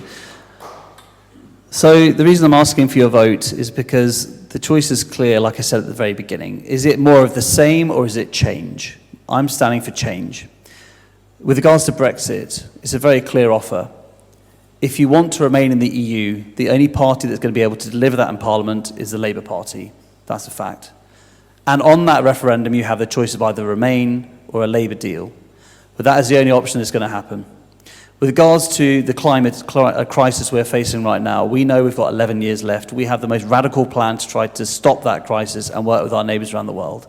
And in terms of the debate in this country, we have to make sure we reinvest in our schools to make sure we appreciate our teachers, our doctors, our public services, and to save the NHS. The worst thing in the world would be in the next 10 years to see the disintegration of our public services in the same direction we have right now. And so I'd suggest voting Labour to make sure you can stand up for your public services, have the option on Brexit, and save the environment.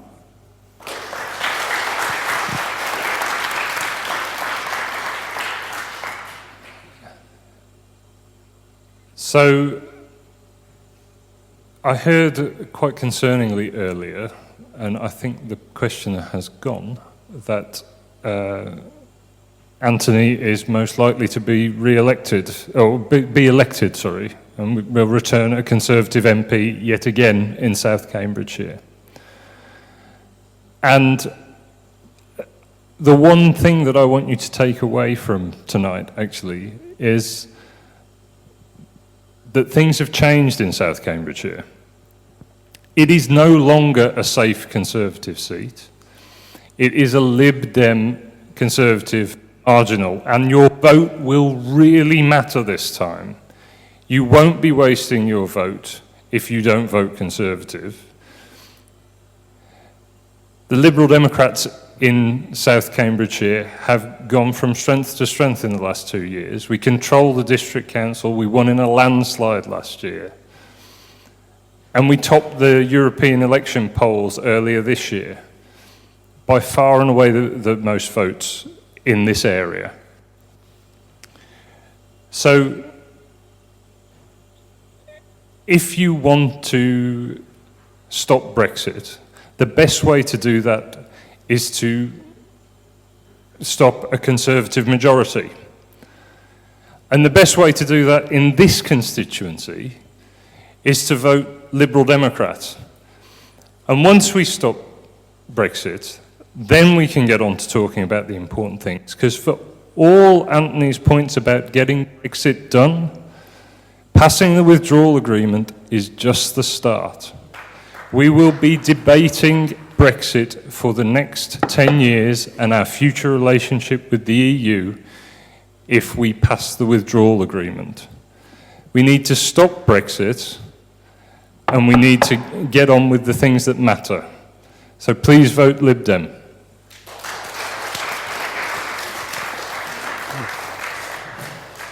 I'd like to just take this opportunity to thank all of our candidates. Can we give them all another round of applause?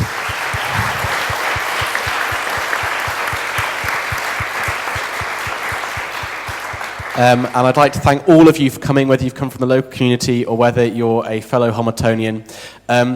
I will be proceeding after this to the bar with my postal voter forms. If you're a student, feel welcome to come. If you are a member of the public and you're curious, feel welcome to grab a drink as well, I think. And before we end, I think I'd like to reiterate that there is the voting at the back, which Absolutely. Yeah, please, on your way out, stick a bean in one of the 4 pots, being beautifully demonstrated by some of my volunteers at the back. And the video that we've taken tonight will be up on the Community Forum website within the next couple of days. So do encourage people who weren't able to make it along tonight to take a look at that. It's been really great to work with Homerton this evening. Thank you very much, Henry, for putting this event on, and I hope everybody's found it really useful. So vote. Thank you. Bye.